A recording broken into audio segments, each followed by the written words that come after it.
this is Jenna Burt, host of the Confessions of a Military Spouse podcast. Thanks for listening to the following broadcast on Public House Media. Hello, my name's Kim Meyer, host of Choose to Rise. Thanks for listening to the following broadcast on Public House Media. And when you're done with this episode, I hope you'll come check out my show, Choose to Rise, where I talk all about finding your inner strength, improving confidence, and loving who God made you to be. I bring tips and strategies and things that have helped me rise up to be my current best self, and hope that you can do the same. Every Monday, Wednesday, Friday. You can find my show on Apple Podcasts, publichousemedia.org, and chooseriseup.com. Make sure you subscribe so you don't miss any upcoming shows. Thanks for listening to the following broadcast on Public House Media.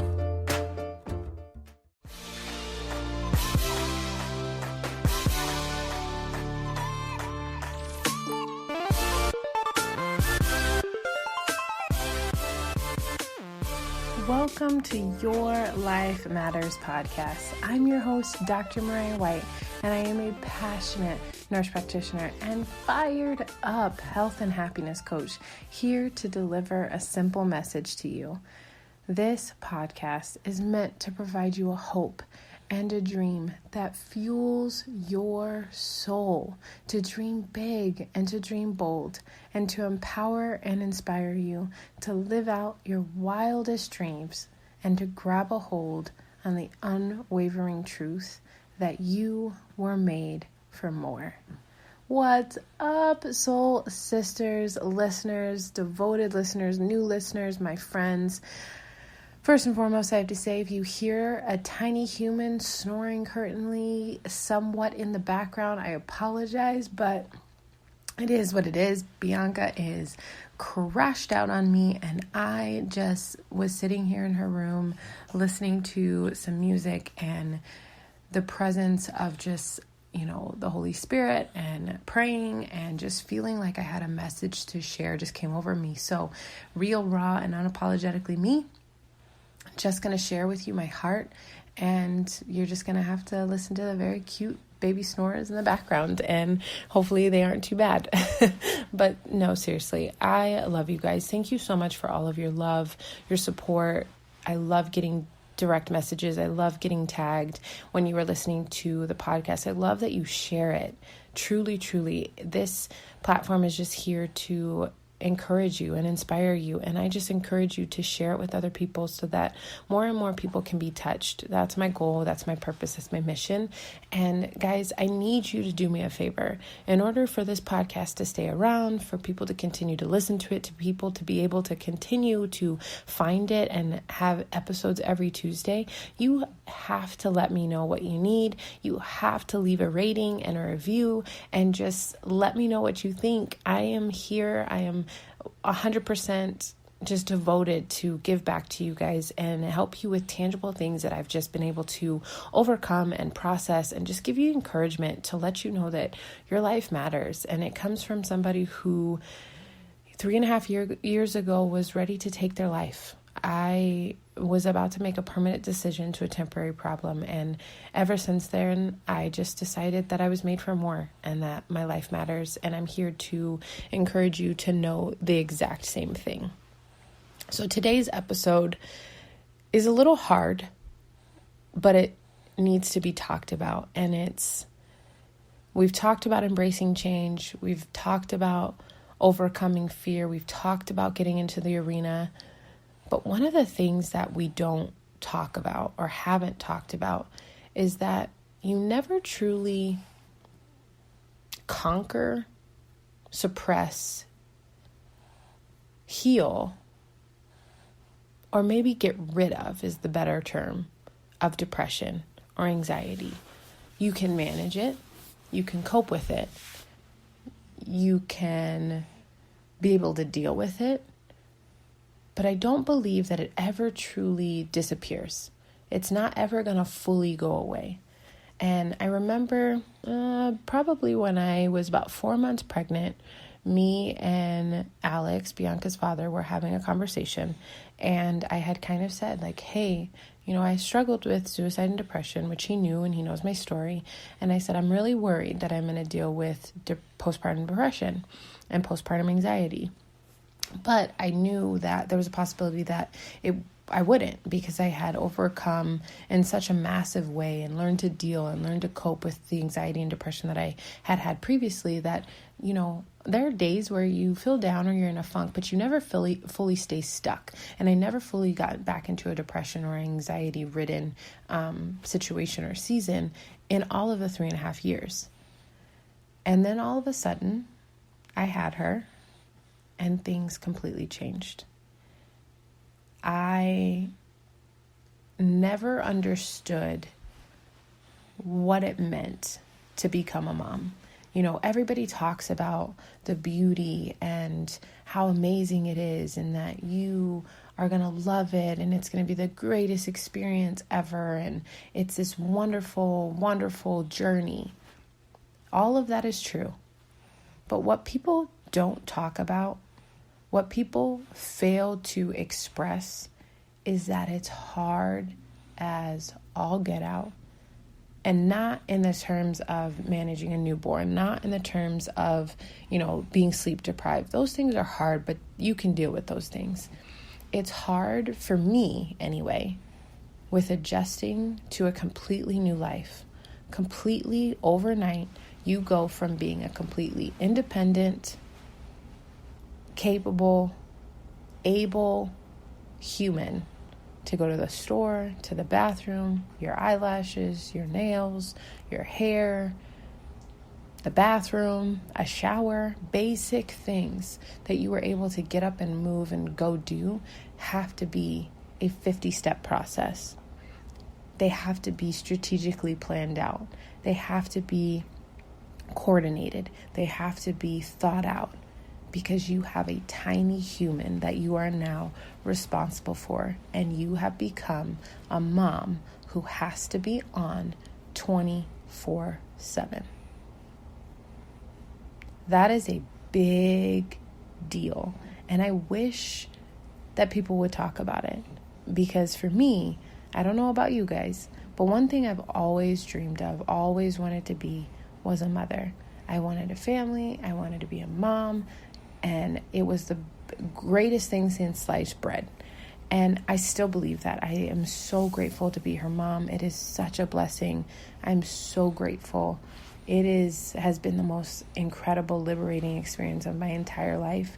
Mom is the biggest blessing, but also the hardest role I've ever had to step into. And that's me being honest. Because you don't realize, and I'm going to be honest with you guys, oh my gosh, just knocking down walls. You don't realize how selfish you are until you're faced in a situation where you have to be completely selfless. I think becoming a mother has become the true test to see how absolutely selfless you are and how selfless I am, because everything I do is for her. Everything that I do in a day is for her. It's no longer about me. It's for her. And it is the greatest blessing, but it is the most selfless act that you could ever do. And that is why motherhood is something that needs to be thought out, valued, considered, prayed upon. It is something that you have to be willing and able and capable and ready to do. And it is something that I just encourage moms to talk more boldly and to share more and to be a tribe with other women, to know that they're not alone, that this journey, you don't have to feel isolated, that we have all been through the sleepless nights. We have all been through the frustration.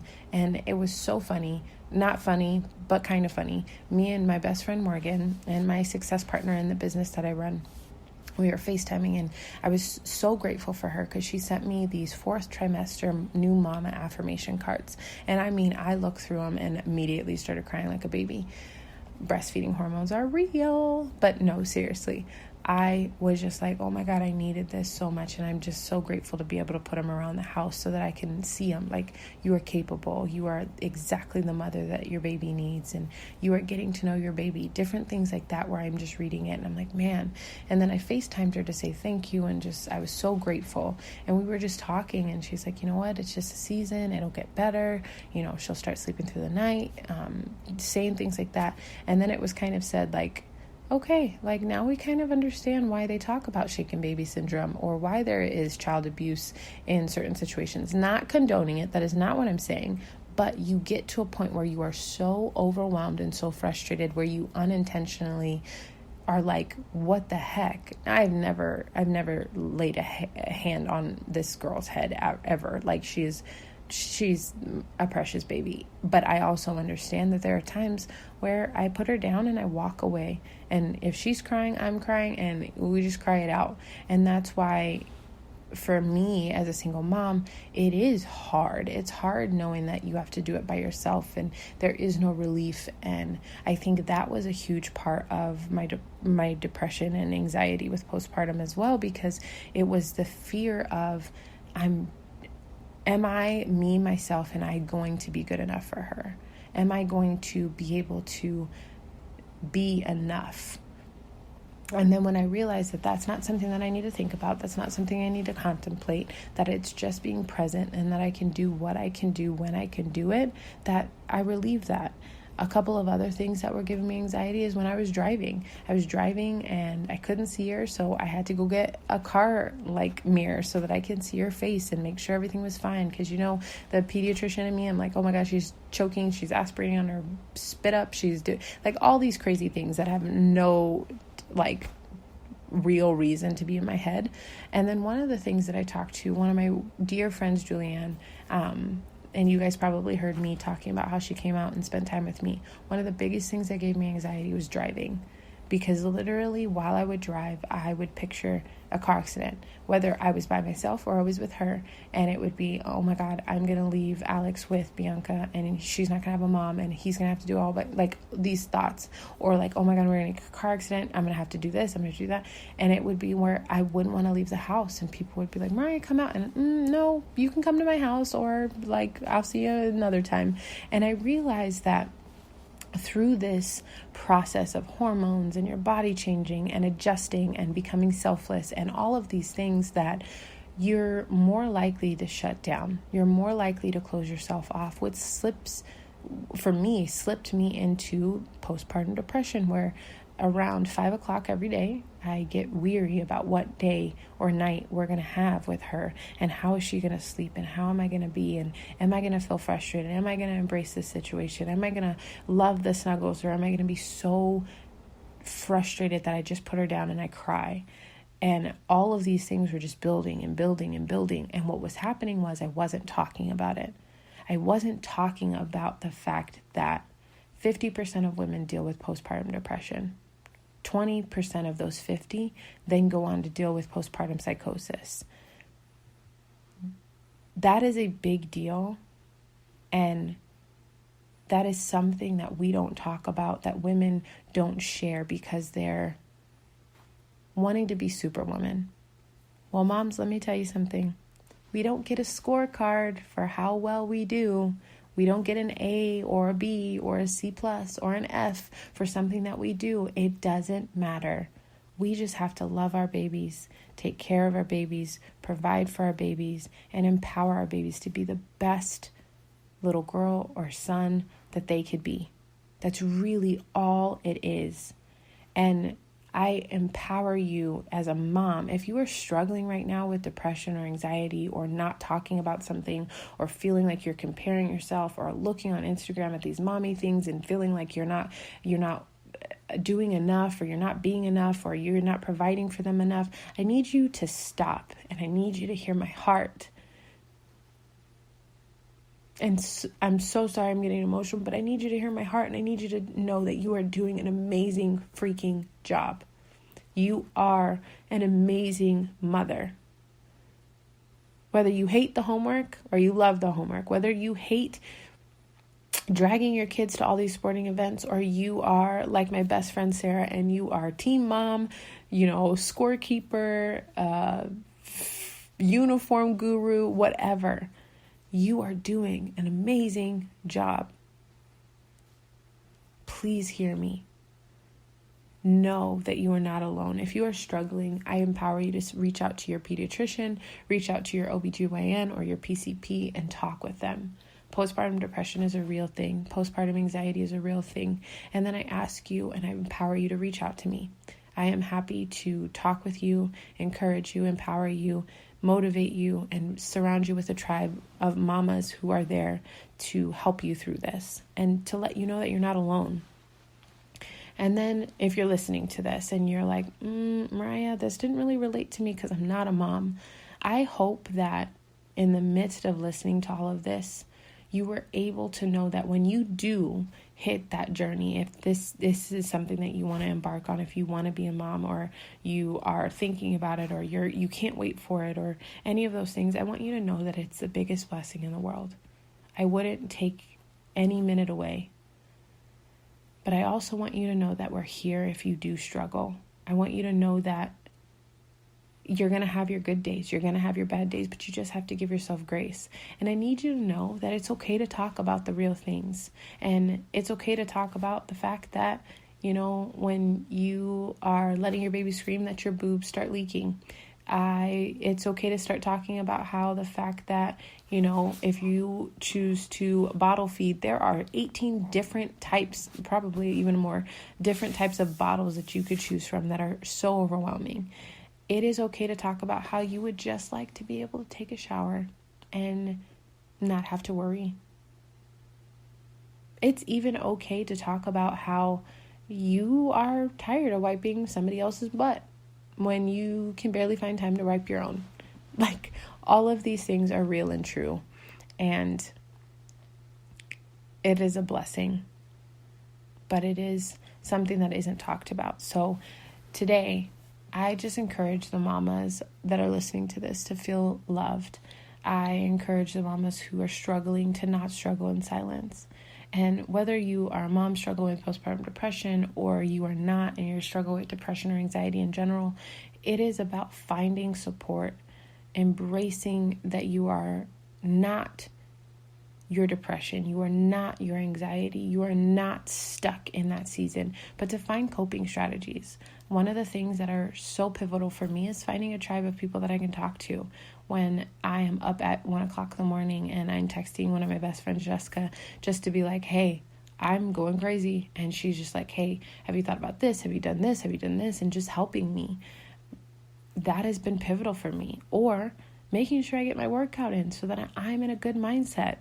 Or even making sure that I'm fueling my body with adequate nutrition. All of these things matter. I'm pouring into my mindset. I'm reading a book all the time. While I've been on maternity leave, I've crushed like 5 books. And it's because my mindset matters. When you change your mind, you change your life. I say it all the time. So this podcast episode was more of me empowering you to know that I'm a real person, sharing with you my struggle, but also empowering you to do the same. Talk about the hard things. Share the hard things. Go to my social media. You will see a real, raw woman talking about real, raw things. And I empower you to do the same thing. Don't follow the social media platforms that talk about how life is just perfect and hunky-dory. Go follow real people. And then if you want, be a real person for somebody else. Your mess is your message. Your story freaking matters, and I need you to believe that. So, friends, I love you. I believe in you. You are so worth it. Whatever you're struggling with, I empower you to go and just reach out to anybody. Reach out to me, but just know that you are not alone and that you are so strong. You are worthy. You are wanted. You are needed. You are loved, and you are more than enough. And that your story truly can empower somebody else. And you going through your season may not be meant for you. It may be meant for you to be able to reach and touch and teach another person. So I empower you today. Go have an awesome Tuesday. Just know that I love you. Please share this episode with any mama or any woman who may need it. And just know that we are in this together.